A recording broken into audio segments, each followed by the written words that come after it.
Siraz Klapman. Hello there, and welcome to my Bloons Tower Defence 5 channel. I'm Italian Ninja, and this is where I make attempts at defeating challenges I've set out for myself, make progress, and learn to get better at this game, and subsequently, life. If you enjoy this type of stuff, feel free to subscribe. If you comment, I'll shout you out. Oh, sorry about that pop-up there for a second, but we are working on Bobsleigh Run. I think that's what this map's called, Bobsleigh Run. I don't know, it looks like there's a bobsled guy at the beginning going around, so... But we are working on bobsled on medium today. I'll make pretty quick work of this too, so it's not going to be a very long video compared to some of my other stuff. I think I end up restarting here because maybe I didn't. Oh, maybe I didn't. I don't know. Usually I like going clean with no loss, no balloons getting through, because you pretty much have to play like that anyway when you're getting to unpoppable. So, well, I mean, it's not pretty much. You have no choice because you only have one life. As soon as you... Oh, I did. Yeah, I did restart. So, nice. A little sip of tea. A little sip of tea. I actually... Hot take.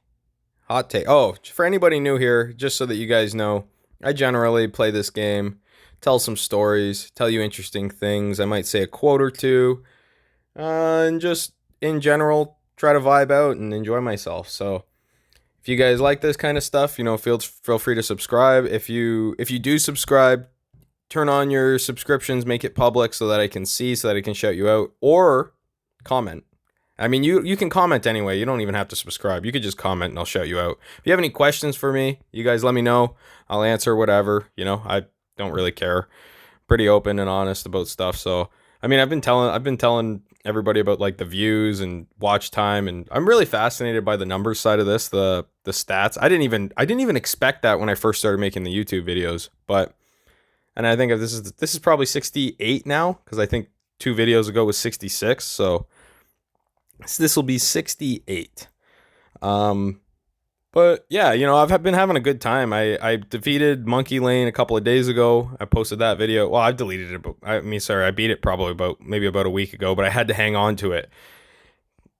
It's friggin' hard for me to keep things a secret. So I was like having a very hard time in my videos saying that not saying that I didn't win, but I didn't want to let it go that I won. And I was milking a little bit of the 82, 83, 84 videos because I had a shit ton of them saved, and I was just like, it felt like a waste of time to not post anything about them, but I feel like I'm going to be able to get some pretty good content and a good return on my time, and a good return on your guys' time too, because I feel like when I'm in a better mood, this stuff is probably more entertaining. So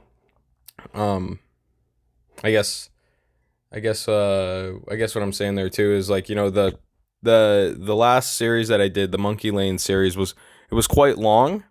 I did have a good time with it. I don't know if I'd necessarily want to repeat a long ass series like that. I will if I have to, because I do find that working through problems like that, it tends to be useful for the next things that you do.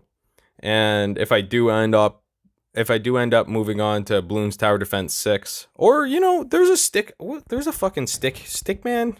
I can't remember what the actual thing is called. I'm gonna see if I can Google it here. Stickman game. I'm not sure if you guys remember that. There was a game on Addicting Games way back in the day. Yeah, it definitely was a Stickman game. But if you guys remember, I think it was called Defend the Castle. Let me look. Defend the castle. Defend your castle. Defend the castle. No, what the fuck is this? This looks like a Fallout game. No, this isn't it. Oh, it is a Fallout wiki. Okay. Well, anyway, it is Defend Your Castle. Play on crazy games. Anyway, I don't know if Addicting Games changed to Crazy Games or Miniclip or whatever it was, but I remember these games used to be on these like free. That's what it was, though. Defend Your Castle. So I would actually like to play through that game a little bit. Maybe not so much on my phone. And I think there's probably some newer versions of it, but that would be a fun little playthrough too, Some of these retro little games from my childhood that I liked playing through. They're quite arduous sometimes, but they're a little bit fun. Like you gotta really, and like it is a little bit frustrating because sometimes like you lose um when you don't want to, when you least expect it too. So it's a little bit upsetting, but there's a learning process with all this, and as with, like in my intro, as with life, everything's a learning process, right? If you made the best decision with the information that you had at the time, then you did the best you could, like it's hard to, I mean, you can give people shit, like a big thing that people are going back to now about COVID is like, people look back and see how all these governments handled COVID, and it's like, yeah, I can see how we can say that there was a little bit of fuckery that was going on, and it's quite annoying. But I do think that initial wave, I think people were really scared, and I'll admit that I was even a little freaked out, because you didn't really know what was going on. I feel like the only person who wasn't freaked out was my fucking dad. My dad literally was like a champ about this shit. My dad's he's driven a chicken truck for like, he did it for like 25, 30 years. And, so he's going to farms and picking up chickens and putting them inside crates. And he's like, through the years, we'd hear all kinds of stuff on the internet or on TV about bird flu and how you have to have problems. My dad, he just fucking put his hand in the air and go, are you kidding me? It's fucking, I'll be fine, So when some virus came from China, he goes, you think that shit's gonna hurt me? And you know what? I don't know if he's gotten COVID or not, but he's pretty much right. I mean, I did have COVID. I'm not sure if anybody else has. If you guys did, let me know if you guys had any bad symptoms, how it went for you. It wasn't terrible, but what I will say is that I felt terrible the first couple of days, and it was more so confusing because I was with my girlfriend who didn't get it, by the way. I had COVID right in front of her for 2 days, 3 days. We went to a restaurant in the middle of it, actually, and it was because I didn't have a test, so I didn't know that I had COVID, and I couldn't like hold my phone inside the restaurant. It was, oh, I'm gonna lose here unless oh no, it's fucking, it's not impossible. I can lose some lives. I don't give a shit. Or do I restart? No, I don't restart. Probably just end up beating it like this. But yeah, anyway, I think I was talking about COVID.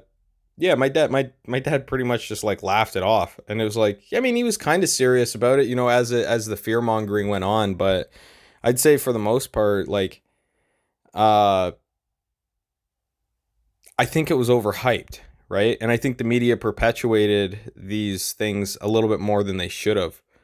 At the beginning, I understand the concern, and I think it's easy to look back. This is where I was going with all this. It's like you can only do the best with the information that you have. Everybody thought that this disease was going to take out the whole world. So I think it makes sense to shut things down for a couple of weeks. The problem is when that goes into months and you start ruining supply lines, because it's not just easy to slow down a machine. Like I run like a big giant recycling machine at work. It's huge. It's like a 4-stage start and about 2 stories tall. It's like the size of like a small house. You have to turn this thing on slowly, and like I have had it actually e-stop itself once because I had an electrical shortage, burnt out a motor, and that is a very scary moment for you to go from loud as shit. Like I wear double hearing protection. I'm dirty all day, and I do that, and all of a sudden the machine that normally takes like say 5 minutes to turn on just completely, and it's like, uh-oh, that's not good. And you start investigating it from there. But you can only I can't remember where the hell I was going with this story. You can only do the best with the information that you have. Yeah, that was the premise of it. I can't remember where the fuck I was going with this story. Yeah, that was pretty much the premise of it. Anyway, I get a little bit more efficient here in my strategy for the medium difficulty here. I end up putting everything around the monkey village there in the middle of that circle. It seems to be fairly effective. I like the positioning of the units. I'm getting better at the positioning of the units the more that I play that map. This map I've only played 5 times, maybe 6 times. It's a half a dozen times. It really doesn't make you an expert at a map. I feel like I'm kind of an expert at Monkey Lane, but I feel like everybody's an expert at Monkey Lane. So, because I mean, beating Monkey Lane, now that I've beaten it on Impoppable, I'm like, fuck, I'm pretty sure I could do that again, like, tomorrow, you know? Isn't that funny, eh? If you guys are familiar, I'm not sure if anybody's familiar with Roger Bannister, but there was this guy back in, I want to say it was like the 40s or the 50s. His name's Roger Bannister, and he was the first man ever to crack the 4-minute mile. And it was just a really interesting idea, eh? Because not for him to defeat the break the 4-minute mile. It's not that that's an interesting idea. That is, but I mean, you have to be a really dedicated person to be able to do that. But the thought that nobody thought that was possible, that's why they never did it.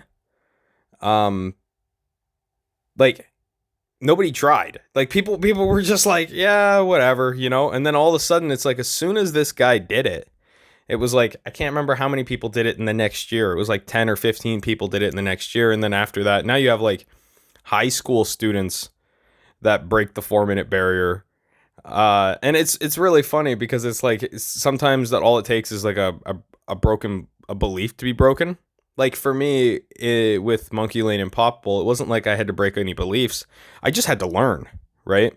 But once I learned it, it's like, okay. And I mean, actually, you know what? I will say, to think about it and analyze it a little bit more clearly, I did have to break some beliefs, because a lot of the beliefs that I had to break were like some of the commenters, like Nick, like Mr. Nick, or Milk.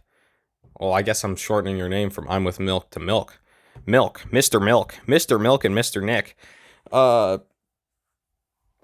They kind of made some suggestions, and other people did too throughout the videos, but some people would make some suggestions, and then I would try that stuff. And then it would, like, I did not think that an Apache dart ship was going to be worth the money.